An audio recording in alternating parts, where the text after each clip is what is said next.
প্রিয় শিক্ষার্থী, আমরা বুলিয়ান অ্যালজেব্রার একটি সমীকরণ এখন শুধুমাত্র ন্যান্ড গেট দ্বারা বাস্তবায়ন করব। অর্থাৎ বুলিয়ান অ্যালজেব্রার যে কোনো একটি সমীকরণ শুধুমাত্র ন্যান্ড গেট, অন্য কোনো গেট ইউজ করা যাবে না। অর্থাৎ ন্যান্ড গেটটা মনে আছে তো, এই যে ন্যান্ড গেট। আর ন্যান্ড গেটের কাজ কি? ন্যান্ড গেটের কাজ হচ্ছে এই ন্যান্ড গেটের ভিতর দিয়ে যা ইনপুট হবে তা গুণন করা এবং পূরক করা, এই হচ্ছে ন্যান্ড গেটের কাজ। অর্থাৎ ন্যান্ড গেটের ভিতর দিয়ে যা ইনপুট হবে, যেমন এ আর বি ইনপুট হচ্ছে, সেই ন্যান্ড গেট কী করেছে, এ আর বিকে গুণন করেছে। এই যে গুণন সাথে টোটালের উপর একটা বার দিয়ে আউটপুট দিয়েছে। এই হচ্ছে ন্যান্ড গেটের কাজ। ন্যান্ড গেটের কাজ তাহলে কি? গুণন করা এবং টোটালের উপর একটা বার দেওয়া বা পূরক করা। এখন এই যে বুলিয়ান অ্যালজেব্রার যে কোনো একটা সমীকরণ তোমার দেয়া থাকবে, সমীকরণ দিয়ে সেই সমীকরণটাকে বলা হবে যে এই সমীকরণটা তুমি শুধুমাত্র ন্যান্ড গেট দিয়ে বাস্তবায়ন করবে, অন্য কোনো গেট ইউজ করা যাবে না। কারণ ন্যান্ড গেট হচ্ছে সার্বজনীন গেট, আবার নর গেটটাও কিন্তু সার্বজনীন গেট। প্রশ্ন দুই রকম থাকে, যে এইরকম একটা সমীকরণ দিয়ে বলবে সমীকরণটা শুধুমাত্র ন্যান্ড গেট দিয়ে বাস্তবায়ন করো, অথবা শুধুমাত্র নর গেট দিয়ে বাস্তবায়ন করো। এরকম দুইভাবে প্রশ্নটা থাকে। এটা সচরাচর এই ধরনের প্রশ্নটা কিন্তু সবচেয়ে বেশি হয়। সুতরাং আজকের ক্লাসটা কিন্তু মোস্ট ইম্পর্টেন্ট। তো এখন কথা হচ্ছে যে আমার এরকম একটা সমীকরণ দেয়া হলো, দিয়ে বলা হলে এটা শুধু ন্যান্ড গেট, কোনো প্রকার মৌলিক গেট ইউজ করা যাবে না। তাহলে সেই সমীকরণটা আমরা কিভাবে বাস্তবায়ন করব সেই পরিকল্পনা একটু দেখি। আমরা তার আগে আরেকটু আলোচনা করি। এই ন্যান্ড গেট কিন্তু অলওয়েজ গুণন আউটপুট দেয়, কখনোই যোগ আউটপুট সে দিতে পারে না। ন্যান্ড গেট অলওয়েজ গুণন আউটপুট দিবে, অলওয়েজ গুণন, কখনোই যোগ দিতে পারে না। অথচ আমার এই রাশিটার মধ্যে একটা যোগ চিহ্ন রয়ে গেছে, এই যে যোগ।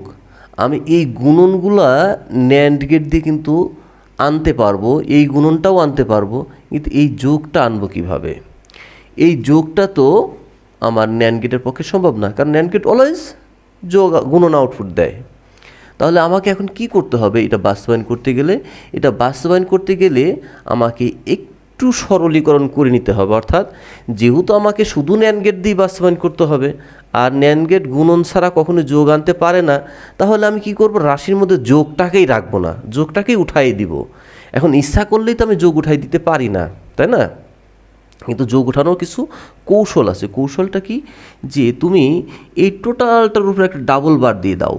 কারণ আমরা জানি যে কোনো রাশির উপর ডাবল বার দেওয়া যায়, আবার যে কোনো রাশির উপর থেকে ডাবল বার তুলে দেওয়া যায়। হ্যাঁ, তাহলে আমি প্রথমে এই সমীকরণ পুরোটার উপর একটা ডাবল বার দিয়ে দেব। ডাবল বার দিয়ে আমার লাভটা হলো কি? কেন ডাবল বারটা দিলাম? কারণ ডাবল বারটা দিলেই আমি একমাত্র একটা বার ভাঙতে পারবো, অর্থাৎ বার পাচ্ছি সেখানে আমি একটা। মোট কথা বার একটা পাওয়ার জন্যই আমি ডাবল বারটা দিলাম। ইচ্ছা করলে সিঙ্গেল বার কিন্তু তুমি কোনো চলকের উপর দিতে পারবে না, সিঙ্গেল বার দেওয়া যায় না, কিন্তু ডাবল বার দেওয়া যায়। আর ডাবল বার দিলে আমি তো একটা বার তো পাচ্ছি, সেখান থেকে একটা বার ভাঙার সুযোগ পাচ্ছি। কারণ বার ভাঙলেই আমার চিহ্ন পরিবর্তন হয়, যে ডি মর্গানের সূত্র, যে বার ভাঙলে যোগ থেকে গুণন হয়, গুণন থেকে যোগ হয়। তাহলে এই যে ডাবল বার দিয়ে যখন দিয়ে দিলাম, যে কোনো রাশির উপর ডাবল বার দেওয়া যায়। কথা কি বুঝতে পারছো? যে কোনো রাশির উপর ডাবল বার দেওয়া যায়। আমি ডাবল বারটা দিলাম, দেওয়ার পরে এখন এই যে এই বারটা, এই যে নিচের বারটা, নিচের বার হোক আর উপরের বার হোক, যে কোনো একটা বার হোক, আমি নিচের বারটাই ভাঙবো, আমার ওইটাই ভালো মনে হয়। আমি এই নিচের বারটা ঠিক এই প্লাস সোজা থেকে ভাঙবো। প্লাস সোজা থেকে ভাঙলে কি হবে? এই প্লাসটা গুণন হয়ে যাবে। বার ভাঙলে যেহেতু চিহ্ন পরিবর্তন হয়, তাহলে আমি এই প্লাস সোজা থেকে এই বারটা ভেঙে দিব। ভাঙলে কি হবে? অর্ধেক বার এদিকে আসবে আর বাকি অর্ধেক বার ওই দিকে চলে যাবে, সাথে আমার প্লাসটা হয়ে যাবে গুণন। বার ভেঙে এদিক সেদিক যায় যাক, ওটা কোনো ব্যাপার না, কিন্তু যোগ তো উঠে গেল, যোগটা তো গুণন হয়ে গেল। তাহলে দেখো কিভাবে ভাঙে এটা। এই যে নিচের বারটা, এই নিচের বারটা আমি এদিকে অর্ধেকে ভেঙে দিলাম, আর বাকি অর্ধেক এইদিকে চলে আসলো, আর এই যোগটা কি হয়ে গেল? গুণন হয়ে গেল। আর উপরের বারটা তার ভাঙি নাই, উপরের বারটা যেমন আছে তেমনই থাকবে, আস্তই থাকবে। হ্যাঁ, ওটার ভাঙি নাই, ওটা যেমন আছে তেমনই থাকবে। এটা যদি আবার ভেঙে দাও, তাহলে কিন্তু গুণন কিন্তু আবার যোগ হয়ে যাবে, কারণ বার ভাঙলেই চিহ্ন পরিবর্তন হবে। এখন এই রাশিটার দিকে একটু তাকাও। এই রাশির মধ্যে কিন্তু এখন কোথাও আর যোগ নাই, সবকটাই গুণন আছে। কিন্তু তোমার দেখে মনে হচ্ছে রাশিটা অনেক জটিল হয়ে গেল, যে অনেকগুলো বার চলে আসলো। বার আসুক, বার কোনো ব্যাপার না, কিন্তু যোগ থাকলেই তুমি কিন্তু বিপদে আসো। তোমাকে অবশ্যই গুণনী নিয়ে আসতে হবে। তাহলে চলো এটাকে আমরা এখন একটু বাস্তবায়ন করি। তাহলে বাস্তবায়ন করব কোন অংশটুকু?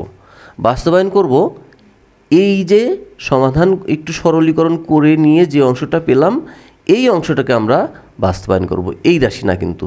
আর এটাকে কিন্তু খবরদার আর ভেঙে চুরে ছোটোখাটো করতে যাবে না। মোট কথা তোমার টার্গেট থাকবে যে আমি রাশির ভিতর থেকে যোগটাকে উঠাই দেওয়ার পরে যতটুকু দাঁড়ায় সেটুকু তুমি বাস্তবায়ন করবা। এটাকে তুমি যে হয়তো চিন্তা করলে আরও ভাঙি, এদিক থেকে ভাঙি, না, তুমি রাশির মধ্যে থেকে যখন যোগ চলে গেছে ব্যাস তুমি ওই জায়গায় স্টপ, আর আগাবে না। তাহলে আমি যে লাস্ট যে লাইনটা পেলাম এর মধ্যে আর কোথাও যোগ নেই, সুতরাং এই সমীকরণ দেখতে যতই জটিল হোক না কেন এটা ন্যান্ড গেট দ্বারা বাস্তবায়ন পসিবল। তাহলে এই সমীকরণটা আমরা এখন বাস্তবায়ন করি। এখন রাশিটা বাস্তবায়ন করব কিভাবে?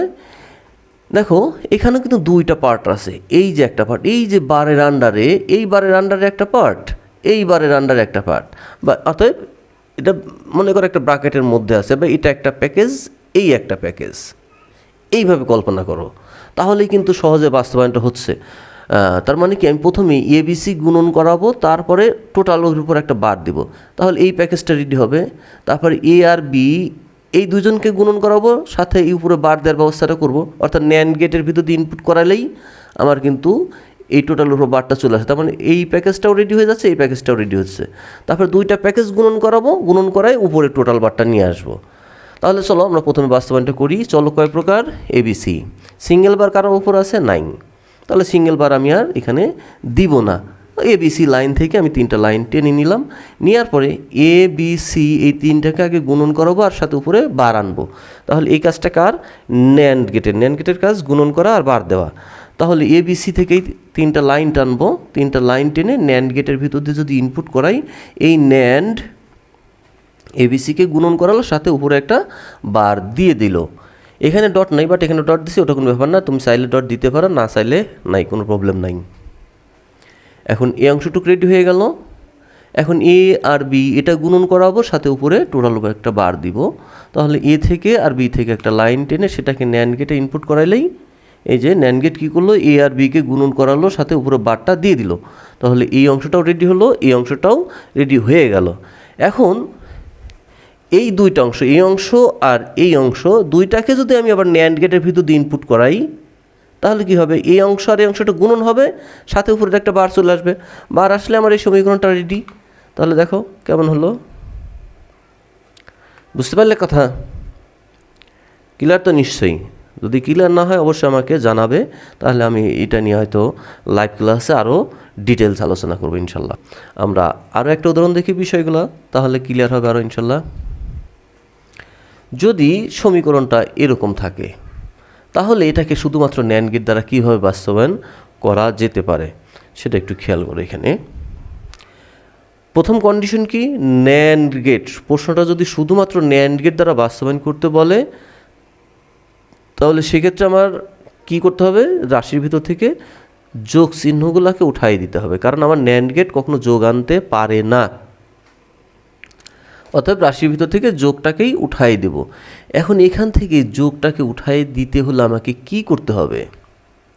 আমরা জানি বার ভাঙলেই চিহ্ন পরিবর্তন হয়, আর আগের রাশিটাই আমার কোনো বার ছিল না, যার কারণে আমি একটা ডাবল বার দিয়ে পুরো রাশির উপর একটা ডাবল বার ব্যবহার করে একটা বার নিচ থেকে ভেঙে দিলাম, যার কারণে যোগটা গুণন হয়ে গেল।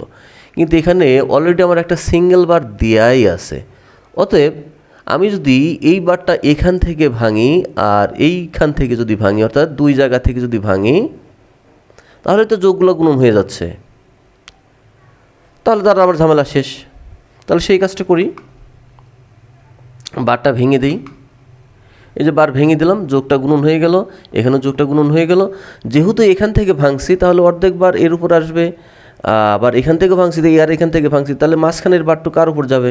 বির উপর। এই যে বির উপর চলে আসলো, আর এই পাশের অংশ কার উপর যাবে? এই বির উপর।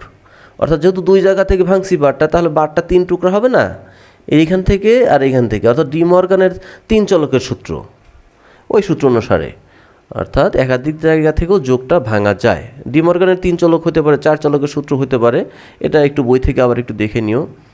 যে 2 চলকের সূত্র আছে, 3 চলকের সূত্র আছে, একাধিক চলকের সূত্র আছে। অর্থাৎ সূত্রটা কেমন, যে a plus b plus c plus d টোটালের উপর যদি বার থাকে, তাহলে তুমি যদি ওখান থেকে 3 জায়গা থেকে ভাঙতে পারবা, কিন্তু 3 জায়গা থেকে ভাঙলে আউটপুট কেমন হবে, যে a বার গুণন বি বার গুণন সি বার গুণন ডি বার। ওইটা হচ্ছে 4 চলকের সূত্র ডি মর্গানের। এভাবে অসংখ্য চলকের সূত্র তৈরি করা যায় ডি মর্গানের। আর যাজ্ঞা ওইটা বই থেকে এক নজর দেখে নিও। তাহলে আমাদের রাশিটা যেটা বের হলো, এই রাশির ভিতর কিন্তু আর যোগ চিহ্ন নেই। তার মানে কি, এই রাশিটা এখন আমাকে ন্যান্ড গেট দ্বারা বাস্তবায়ন পসিবল। তাহলে চলো বাস্তবায়নটা করি। এখন এটা বাস্তবায়ন করতে গেলে আমাকে আগে একটু পরিকল্পনা করে নিতে হবে যে কার সাথে কাকে গুণন ঘটাবো। যেমন দেখো, এ বার গুণন বি বার, এর সাথে গুণন এ বি টোটাল বার, এই অংশটুকু আমার আগে তৈরি করে নিতে হবে। এই অংশটুকু আগে তৈরি করে নিয়ে সেই অংশের সাথে এ বার আর বি বারটা গুণন ঘটাই দিব। ঠিক আছে, তাহলে এই অংশটা আগে গুণন ঘটাই। তার আগে আমরা একটা লাইনগুলো টেনে নেই। এ বি লাইন, 2 প্রকার চলক আছে। এ বি সিঙ্গেল বার এর উপর আছে, বির উপরও আছে। এইবার দেখো, এইটা একটু খেয়াল করো ভালো করে, এই জায়গাটাই কথা। আমি এই যে ন্যান্ড গেটের সার্বজনীনতার বোঝানোর সময় অনেক পেঁচাল পেরেছিলাম, হ্যাঁ, কারণ ওই জায়গায় কিন্তু আমি একটা এই জিনিসটা, এই যে এইখানে যে ব্যবহারটা হবে, এই যে ঠ্যাং ভাঙা নাম ব্যবহার করেছিলাম, এটা এইখানে ব্যবহার হবে বিদায় আমি ওইখানে অতগুলো কথা বলেছিলাম, কিন্তু ভালো করে খেয়াল করো। হ্যাঁ, এই যে এই ঠ্যাং ভাঙা, আমার কন্ডিশনটা কি, সমীকরণটি শুধুমাত্র ন্যান্ড গেট দ্বারা বাস্তবায়ন করো, অন্য কোনো গেট ইউজ করা যাবে না। এখানে আমরা কিন্তু এই যাবৎকাল যত কয়টা বাস্তবায়ন দেখলাম, এই বার আনার জন্য, এই সিঙ্গেল বার আনার জন্য কিন্তু অলওয়েজ নট গেট ইউজ করছি, তাই না? অলওয়েজ নট গেটের ভিতর দিয়ে এটা ইনপুট করাই এবার টানছি। কিন্তু আমার এখানে তো হাত পা বাঁধা যে আমাকে ন্যান্ড গেট ছাড়া অন্য কোনো গেট ইউজ করা যাবে না। তাহলে আমি নট গেট ইউজ করবোটা কীভাবে, যেহেতু নট গেট ইউজ করতে পারছি না। আর এই যে ন্যান্ডের ঠ্যাং ভাঙা স্টাইল, এই স্টাইলটা নট গেট হিসেবে কাজ করে প্রমাণ করছি না আমরা। যেহেতু ওটা নট গেট হিসেবে কাজ করে, তাহলে ওই নটের পরিবর্তে ওকে সেট করে দিলেই তো নটের কাজটা করে দিচ্ছে। অর্থাৎ এই স্টাইলটা টোটাল নট গেটের কাজটা করে দিবে। অবশ্যই তোমাকে এখানে কিন্তু নট গেট ইউজ করা যাবে না, আর নটের পরিবর্তে ন্যান্ডের এই ঠ্যাং ভাঙা স্টাইলটাই এখানে ইউজ করতে হবে। আমি যেভাবে সেট করছি ঠিক হুবহু এইভাবেই সেট করতে হবে। তাহলেই কি হবে, এখান থেকে যখন এটা ইনপুট হবে, তখন এটা এ বার অর্থাৎ এ নট আকারে আউটপুট হবে। তাহলে এখন বি বারও তৈরি করতে হবে। বি বারটাও ঠিক সেমভাবে ন্যান্ডের ঠ্যাং ভাঙাটা এখানে লাগাই দিলেই তোমার বি বারটা পাওয়া যাবে। ঠিক আছে, যাজ্ঞা, তার মানে এখানে আমার নট গেটটা ইউজ করা যাবে না, ন্যান্ডের ঠ্যাং ভাঙাটা এটা ইউজ করতে হবে। ওকে, তাহলে আমি এবার বি বারটা পেয়ে গেলাম। ওকে, যা হোক, এখন এ আর বি বার এটা গুণন করাতে হবে, সাথে উপরে টোটাল বার টানতে হবে। এটা কার কাজ? অবশ্যই ন্যান্ড গেটের কাজ। ন্যান্ড গেট গুণনও করবে, উপর দিয়ে বার আনবে। তাহলে এ এবং বি থেকে 2টা লাইন টানি। লাইন টানার পর এটাকে ন্যান্ড গেটে ইনপুট করাই দিলেই ন্যান্ড গেট কী করবে, এ আর বিকে গুণন করাবে এবং সাথে উপরে টোটাল বারটা নিয়ে আসবে। এখন এই অংশটুক তো পেয়ে গেলাম, তাই না? এই অংশটুক তো পেয়ে গেলাম। এখন এই অংশের সাথে কাকে গুণন করতে হবে? এ বার এবং বি বার দুইজনকেই গুণন করাতে হবে। তাহলে আমি এইখানে আর একটা ন্যান্ড গেট সেট করব। সেই ন্যান্ড গেটের একটা ইনপুট হবে এই অংশ, আর 2টা ইনপুট অ্যাড করে দেবো এ বার আর বি বার থেকে, এ বার আর বি বার থেকে। তাহলে 3জন গুণন হয়ে যাবে। 3জন গুণন হলে আর একটা ঝামেলা হচ্ছে। ঝামেলাটি কি, এই যে দেখো, এ বার এ বি বার এটাও ইনপুট হলো, এ বারটা ইনপুট হলো এবার দিয়ে, বি বারটা এই পাশে দিয়ে ইনপুট হলো। ইনপুট হওয়াতে 3জনই গুণন হলো ঠিক, কিন্তু উপর দিয়ে একটা বাড়তি বার চলে আসছে, তাই না? এই যে বাড়তি টোটাল বারটা চলে আসছে, এই বারটার কথা বলছি। গুণন তো হলো এ বার B bar R A B total বার, এটা তো গুণন তো হলো, বাট উপর যে একটা টোটাল বার চলে আসলো। আমার তো এখানে টোটাল বার তো নাই। হ্যাঁ, এই টোটাল বার তো আমার এখানে নাই, কিন্তু এখানে তো বাড়তি চলে আসছে। কিন্তু বাড়তি চলে আসলে তো হবে না, আমার এখানে বারটা থাকা যাবে না। এখন তুমি ইচ্ছা করলেও এই বারটা মুছে দিতে পারছো না, কারণ ন্যান্ড গেট ইউজ করলেও বার দিবেই, তুমি চাও আর না চাও ও বারটা দিবেই তোমাকে। কিন্তু আমার রাশির মধ্যে তো বার নাই। তাহলে এখন উপায়টা কি? উপায়টা হচ্ছে ওই যে আমি একটা কথা বারবার বলছি, নট গেট বার দিতে পারে আর বার কেটে দিতে পারে। এখন তুমি নট গেটের এই কথাটা চিন্তা করো, এই কথাটা কিন্তু আমি এর আগের ক্লাসে বারবার বলছি যে নট গেট কিন্তু বার দিতে পারে আর বার কেটে দিতে পারে। কেন বার কেটে দেয় সে ব্যাখ্যাটাও দিয়েছি, কিন্তু ব্যাখ্যা দেওয়ার পরে বলেছিলাম তোমরা ওই কথাটা মনে রাখো না যে ডাবল বার হওয়ার কারণে বারটা উঠে যায়। কথাটা এইভাবে মনে রাখো যে নট গেটটা বার দিতে পারে আর বারটা কেটে দিতে পারে, এইভাবে মনে রাখো। তো এখন আমি যদি এখানে নট গেট সেট করতে পারতাম তাহলে নট গেটটা কী করতো, এই বারটা কেটে দিত। যেহেতু টোটাল বার অবস্থায় একটা সমীকরণ, টোটাল বার অবস্থায় একটা যখন সমীকরণ ইনপুট হচ্ছে, ওই নট গেটে টোটাল বারটা কেটে দিত। উপর থেকে শুধু টোটাল বারটা, ওর কাজ হচ্ছে একটা বার কেটে দেওয়া। সিঙ্গেল বার যারা আছে তাদের কিন্তু কাটবে না, ওই টোটাল বার যেটা আছে সেটাকে কেটে দিবে। নট গেট যদি ইউজ করতে পারতাম, নট গেট এই টোটাল বারটা কেটে দিতে পারতো। কিন্তু যেহেতু আমার শুধু ন্যান্ড গেট ইউজ করতে হবে, তাহলে নট গেট ইউজ করতে পারছি না। কিন্তু নট গেটের খালাতো ভাই বিকল্প ভাই তো আছে, এই যে ঠ্যাং ভাঙা নট গেটের বিকল্প ভাই আছে না এখানে।